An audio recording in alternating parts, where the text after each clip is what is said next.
The morning sun rose over the glass domes of Hope Colony, casting long shadows across the carefully tended hydroponic fields. Emily stood at the edge of Section C, her small hands pressed against the transparent barrier that separated the farmland from the red dust of the alien world. She was 12, with bright eyes that seemed to take in everything at once. "Base to Emily, come in Emily." A mechanical voice chirped from the communicator on her wrist. It was Max, her AI companion, trying to get her attention. Emily smiled at the familiar voice. The colony's council had given every child an AI friend, after studies showed that growing up on the frontier could be lonely. "I'm here, Max. Just watching the sunrise," she replied, turning away from the glass to check on the tomato plants. Her mother had put her in charge of this section, and Emily took her responsibility seriously. "Have you seen any ships today?" "Negative. All scheduled transport vessels are at least 2 weeks out," Max replied.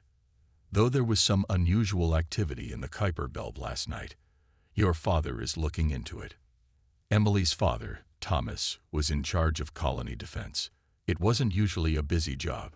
Hope Colony sat on the very edge of human space, too far from anywhere important to attract trouble. Still, lately he'd been spending more time in the control center, studying long-range scans and having quiet conversations with other colony leaders.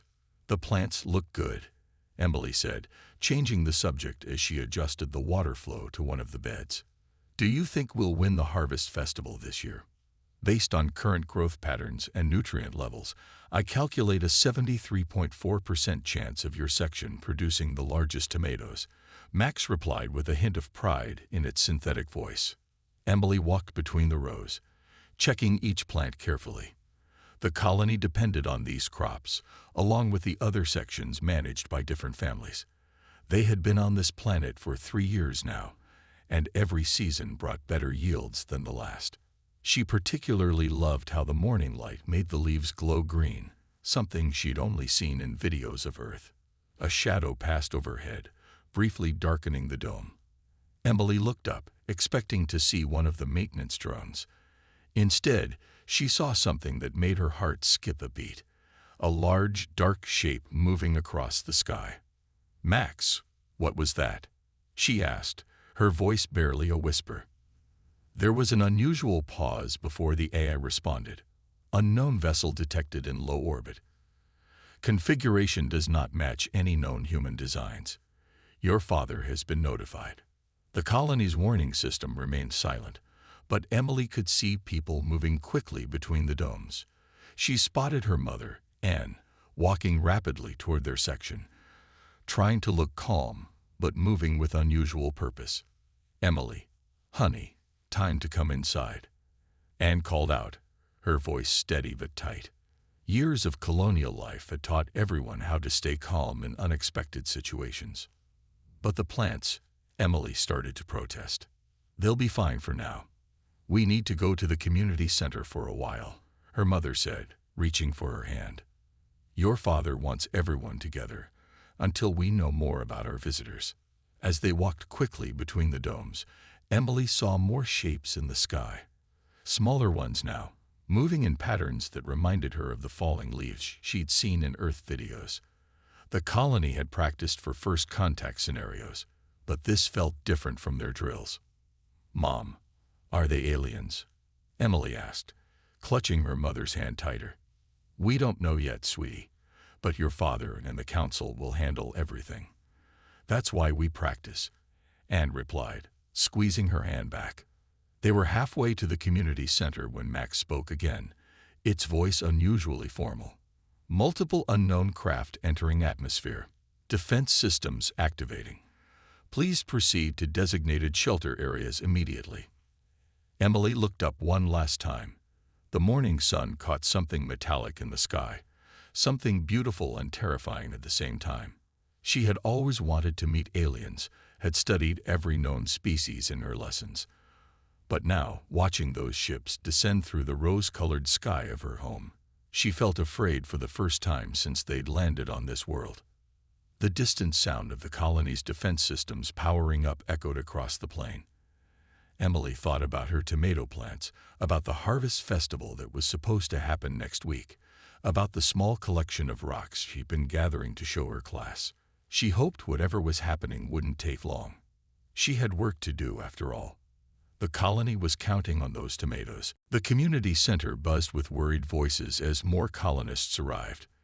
Emily sat with other children in the designated safe area, while adults huddled around display screens showing the approaching ships.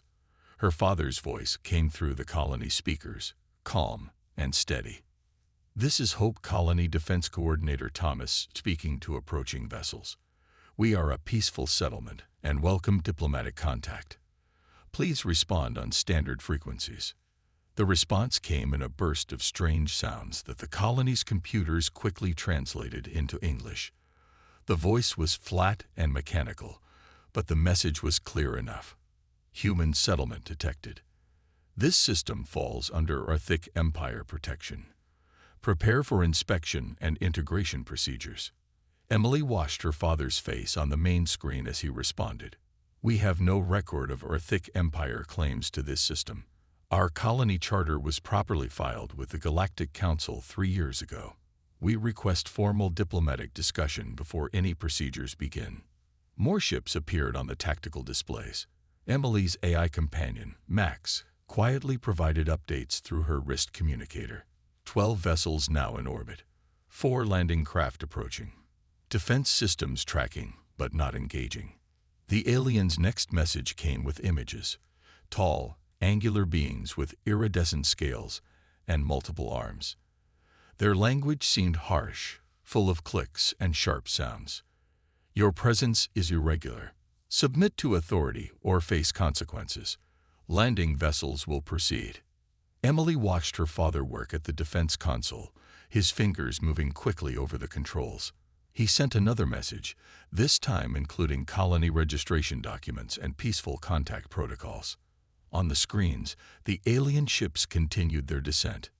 "Mom," Emily whispered, tugging at her mother's sleeve. They looked scared. She pointed at the colony leaders, who were speaking in hushed, urgent tones. "Everyone's just being careful, honey," her mother answered, but her eyes never left the tactical display. The first alien ship landed just outside the colony's perimeter.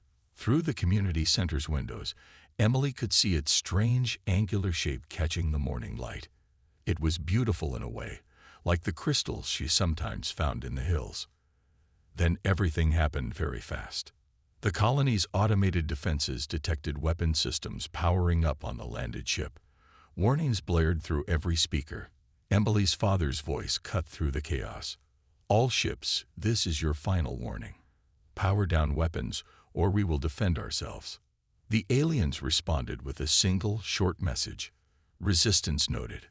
Compliance will be enforced." The first explosion shook the community center.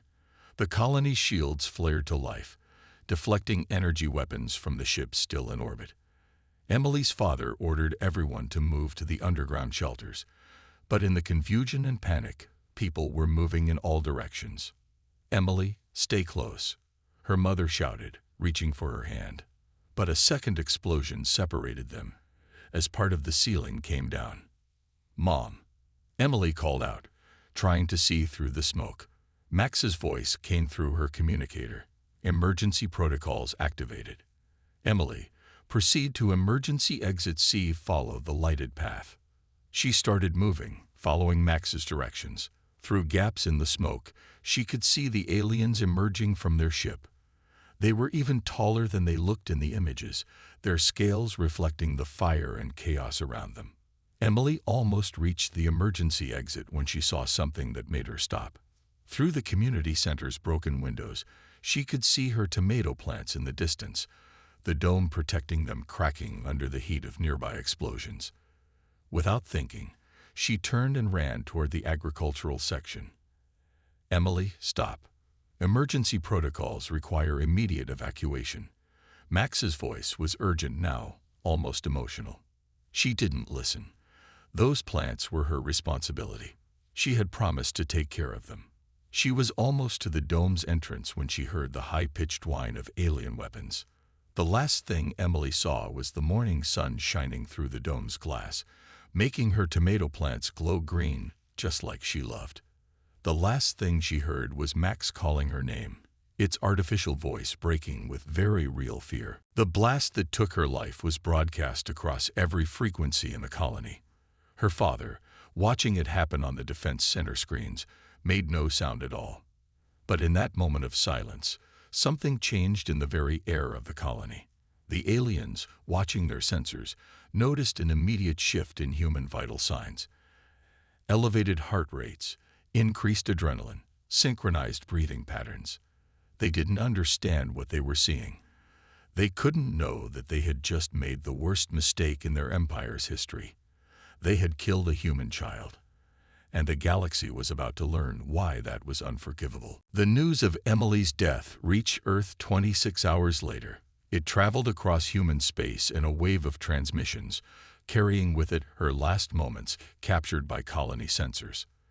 The Orthic Empire didn't understand why every human station, ship, and colony suddenly broadcast the same image: a 12-year-old girl running toward a greenhouse dome, trying to save her plants. In the Hope colony's emergency bunker, Thomas sat at his console, his wife Anne beside him. Neither had slept. Neither had cried. They had something else building inside them, something the Orthic had never seen in any species they'd encountered. Message from Earth Defense Command, the colony's computer announced. The answer had taken just 26 hours to arrive. The Orthic, celebrating their easy victory above, thought this was simply the humans asking for surrender terms. They were wrong. Thomas opened the message. On screens throughout the bunker, Admiral James appeared. His face showed no emotion, but his voice carried the weight of every parent in human space. We received your transmission. All fleets are mobilizing. Hold position. We're coming. The Orthic intercepted this message but dismissed it. Their database showed human ships were scattered across thousands of light years. Their analysts predicted it would take months for humans to gather a meaningful response force. They were wrong about that too. The first human ships arrived within 48 hours. They came from everywhere: patrol vessels, merchant ships retrofitted with weapons, civilian craft carrying supplies. Every captain had seen the video. Every crew member had watched Emily die. None of them had waited for official orders. Above the colony, the Orthic commander watched in confusion as his sensors detected more ships arriving every hour. Impossible, he said to his bridge crew. Their engines shouldn't allow this speed. But the human ships had pushed their engines far beyond safety limits. Captains and crews worked until they fell exhausted, knowing they couldn't rest while a colony was under alien control, while Emily's killers walked free. On Earth, the response grew stronger. The video of Emily's death played in every home, school, and public place. The Orthic expected panic, maybe riots. Instead, they saw something much more dangerous. They saw humans getting quiet, focused, determined. Military factories that usually worked one shift began running round the clock. Retired soldiers and pilots reported for duty without being called. Civilian ships offered themselves for conversion to military use. No one shouted for revenge. No one had to. In the Hope colony bunker, Thomas received another message, this one from a mining colony 12 light years away. We saw what they did. We're stripping our defense platforms. Weapons and ammunition incoming. Hold on.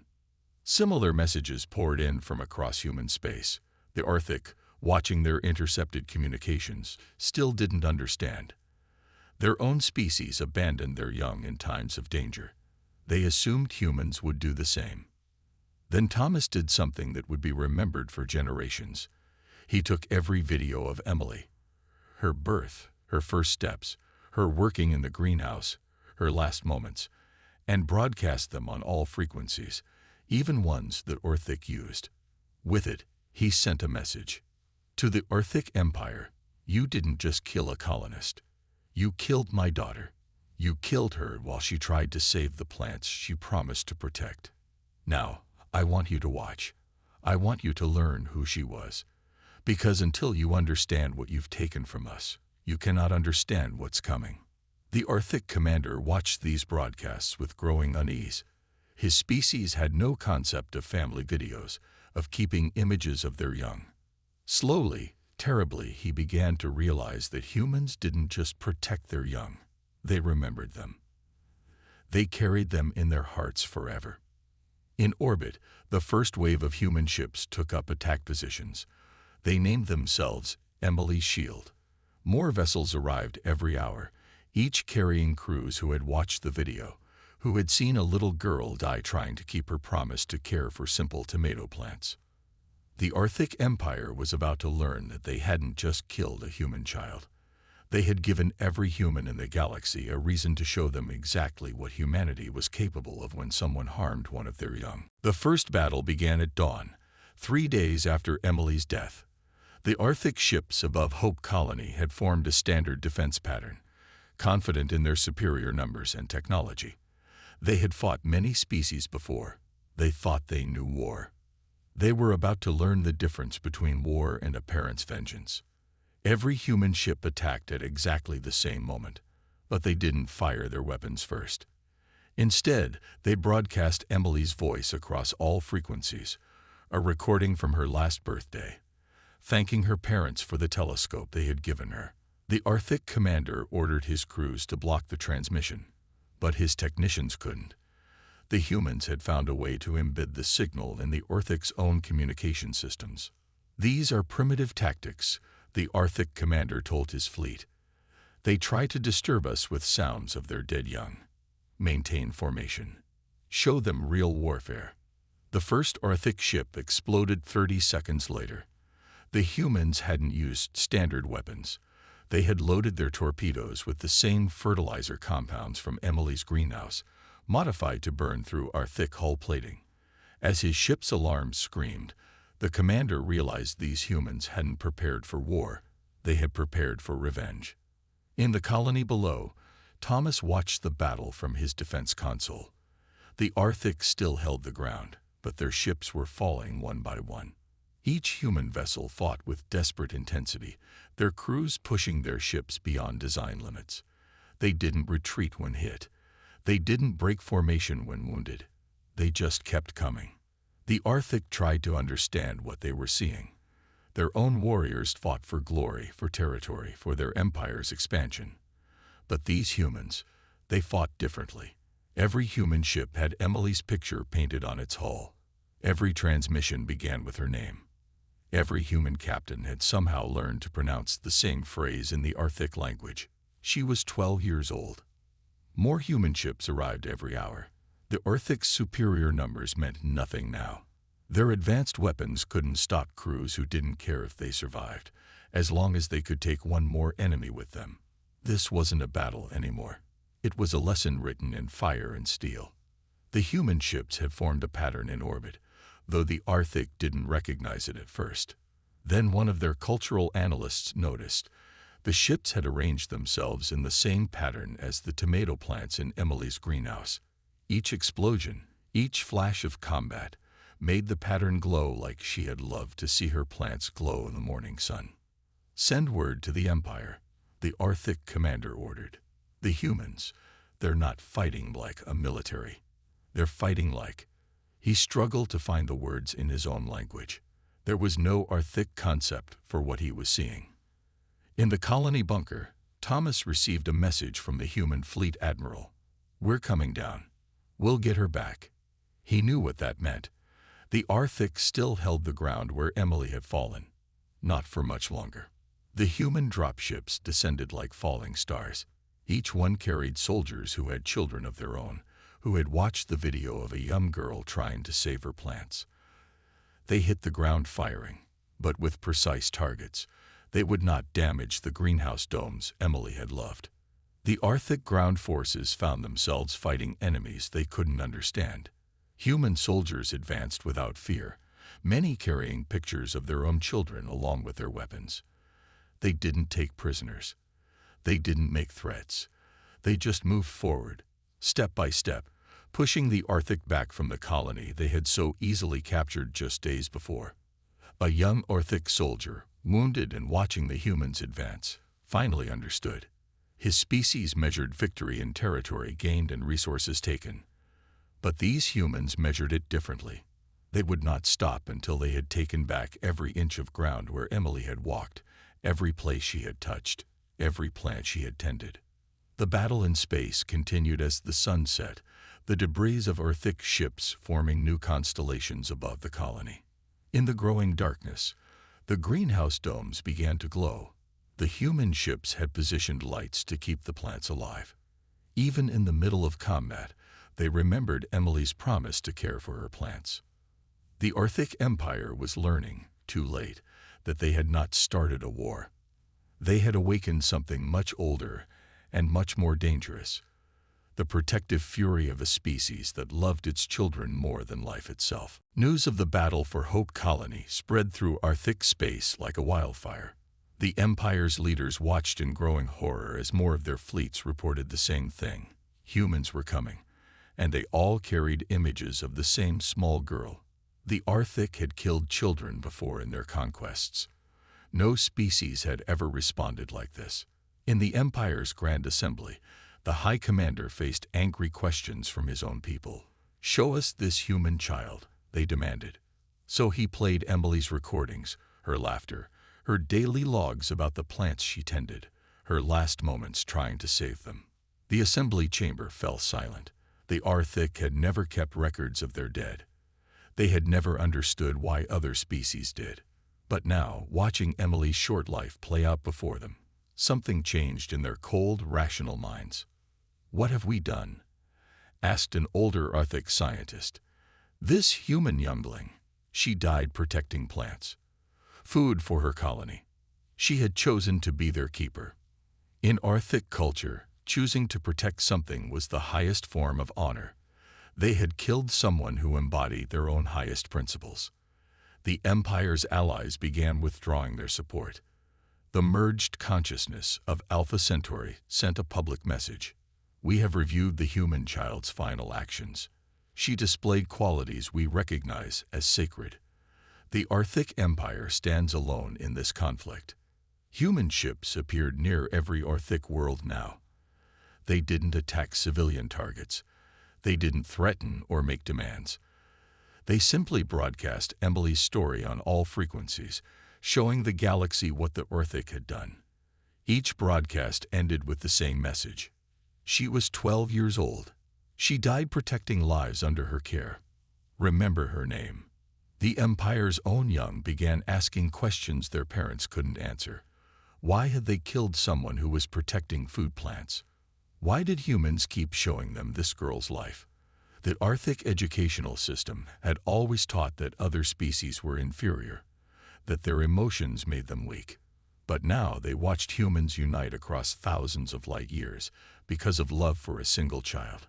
In orbit above Hope Colony, Thomas received messages from across the galaxy. Other species offered aid to the human fleets, not out of fear or political gain, but because Emily's story had touched something deep in their own cultures. The crystalline mines of Rigel sent ships filled with rare minerals to help rebuild what the young one protected. The living clouds of Ta Siti offered to seed the colony's atmosphere with nutrients to honor her care for growing things. The Arctic Empire had never faced anything like this. Their military might meant nothing against the power of a story that spread from world to world, touching hearts and minds they didn't know aliens had. Their own people began placing markers near food production centers, each bearing Emily's name in Arctic script. Inside the recovering Hope Colony, Emily's greenhouse dome had become something more than a food production center. Other species sent plants from across the galaxy to be grown there. Each one came with the same message. She would have protected these two. The High Commander of the Arctic received a final report from his intelligence service. It was different from their usual military assessments. "The humans do not defeat us with weapons alone," it read. "They defeat us with memory." Every human child now knows Emily's story. They learn it alongside their first words. "We did not just kill a girl. We gave humans a reason to show the galaxy what they truly are." In the Grand Assembly, the old scientist spoke again, his scales dim with shame. We thought ourselves superior because we lived by logic, free from emotional bonds. We were wrong. The humans' love for their young, their ability to remember and honor their dead, these are not weaknesses. They are powers we never understood. The empire was breaking. Not from the human fleets that surrounded their worlds, not from the allies who abandoned them, but from a truth they couldn't escape. They had built their empire on the belief that emotions made species weak. Now they watched as human grief and love destroyed everything they had built. In Emily's greenhouse, the first new tomatoes ripened. Colony children from the bunker emerged to tend them, each wearing a small badge with her picture. They worked carefully, caring for each plant just as she had. The Arctic observers watched in silence, finally understanding that they had not merely killed a human child. They had killed a teacher who had been showing her people how to nurture life. The human fleet arrived at the Arctic homeworld exactly 1 month after Emily's death. 5,000 ships moved in perfect formation, their hulls still bearing her image. At their head flew Thomas's command vessel, renamed Garden Keeper, in honor of his daughter's final moments. The Arctic expected the humans to destroy their world from orbit. It would have been easy. Their defenses had crumbled as more of their own people refused to fight. But the humans did something far more terrible. They waited. Each human ship broadcast the same message. We bring you Earth's seasons. You will learn what they mean. The Arctic didn't understand until the first drop ships landed. They carried soil and seeds from Hope Colony. You will watch things grow. Thomas's voice echoed across the Arctic capital. You will learn to care for living things as my daughter did. And you will remember her every time you see a plant reach for the sun. The High Commander, watching from his fortress, finally understood the true horror of what his empire had brought upon itself. The humans weren't here to kill them. They were here to change them. More ships landed, each carrying colonists who had known Emily. They began planting gardens in the bare soil of the Arctic world. Tomatoes, corn, wheat, and flowers from Earth. The Arctic military couldn't stop them. Their own people wouldn't let them, forming circles around the human gardeners, watching in fascination as they taught anyone willing to learn. Why? A young Arctic asked a human planting tomato seeds. Why do you not simply destroy us? The human looked up, hands covered in soil. Because that's not what Emily would have wanted. She died trying to save plants that would feed everyone, even the ones who killed her. We're here to finish what she started. In orbit, Thomas received a message from the High Commander requesting a meeting. The Arctic leader came alone to the Garden Keeper, his scales dulled with defeat, but Thomas didn't want to hear surrender terms. Look, Thomas said, showing him live feeds from the surface. In every major Arctic city, humans were teaching aliens how to grow food. This is how we honor her. Not with your destruction, but with growth. You took her life. Now you'll spend the rest of yours learning why it was precious. The High Commander watched as his own grandspawn joined a group of human children planting flowers. We thought we understood power, he said quietly. We thought it meant taking life. You show us it means protecting it. The Arctic military bases were transformed into greenhouses. Their weapon factories became seed banks. The humans were methodical, replacing every instrument of death with tools for nurturing life. They called it Emily's Way. Across the Arctic homeworld, gardens bloomed in impossible places. The humans hadn't just brought earth plants. They brought hope, wrapped in the story of a girl who died protecting the future's food.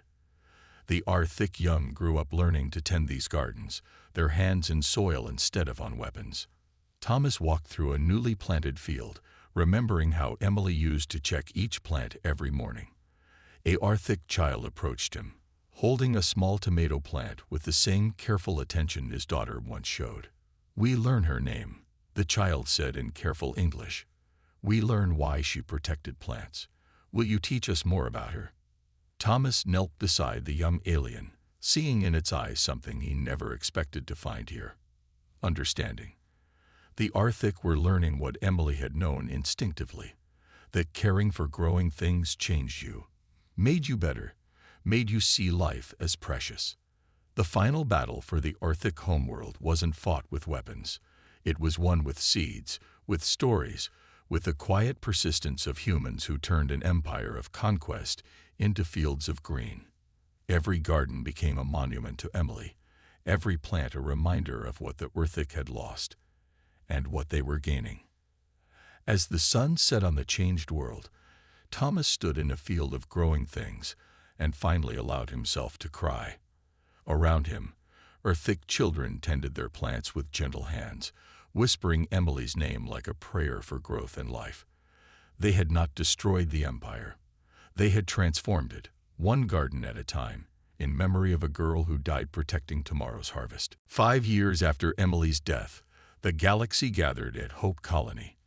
Representatives from every known species came to witness the completion of what they now called the Garden of Remembrance. The enormous biodome stretched across the spot where Emily had fallen, filled with plants from 1,000 worlds. Thomas stood at the entrance, watching alien children learning from human teachers. They came here now from across the galaxy to understand what had changed the mighty Arctic Empire. The story was simple enough for even the youngest to grasp. A girl had died protecting plants that would feed others, and in doing so, she had taught the galaxy what humans valued most. The Arctic themselves had changed beyond recognition. Their once barren worlds now bloomed with life. Their children grew up learning to nurture instead of destroy. Every Arctic student began their education in what they called Emily's Gardens, learning that true strength lay not in taking life, but in protecting it. "It's time," Anne said softly to her husband. Together, they walked into the center of the great dome. Above them, the glass ceiling showed the stars. The same stars Emily had loved to watch. But now those stars meant something different to every species that saw them. The ceremony was brief, just as Emily would have wanted. Thomas planted the last seed in the garden. A tomato plant, descended from the very ones his daughter had tried to save. Around him, representatives from every species added soil from their homeworlds. Even the Arctic High Commander was there, his scales now bearing the green markings of a master gardener. 5 years ago, Thomas began, his voice carrying to every corner of the dome. "My daughter died trying to save plants that would feed her colony. We could have answered death with death. Instead, we chose to honor her by teaching others what she knew instinctively, that life must be protected, nurtured, and remembered." The Arctic High Commander stepped forward, speaking the words that had become his species' new creed. "From the smallest seed grows tomorrow's forest. From a single act of love comes generations of change. We remember Emily not as our victim, but as our teacher." Across the galaxy, similar ceremonies were taking place. Every colony, every world that had heard Emily's story, planted gardens in her name. The Arctic Empire, once known for its warships, now sent out ships filled with seeds and soil. Their mission was no longer to conquer, but to help life flourish wherever they went.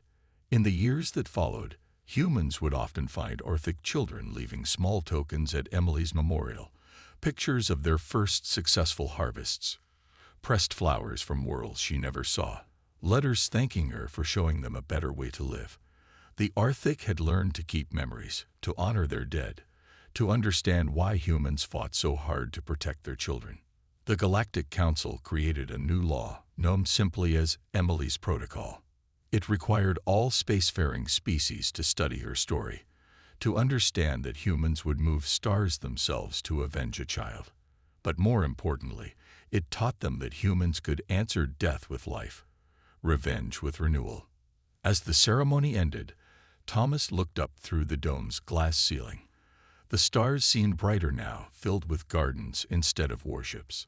Emily's AI companion, Max, had been copied into the dome's systems, still tending to the plants as it had once helped her do. Its mechanical voice was gentler now as it taught alien children about photosynthesis, about growth, about the girl who had loved these simple miracles. In the end, The true cost of killing a human girl hadn't been measured in destroyed ships or fallen empires. It was measured in the profound change that rippled through the galaxy, teaching even the coldest species that love, memory, and the desire to protect life were not weaknesses to overcome, but strengths to embrace. That evening, as the dome's lights dimmed to simulate Earth's sunset, Thomas and Anne watched the Orthic children carefully watering the day's new plantings. Each one wore a small badge showing Emily's picture, and each one understood what humans had known all along, that the greatest victory isn't in destroying your enemies, but in teaching them to see the world through the eyes of a child who thought keeping plants alive was more important than saving herself. Above the garden, Emily's last words played softly through Max's speakers. "The plants need me." She could never have known how right she was, or how many worlds would bloom because she had cared enough to try.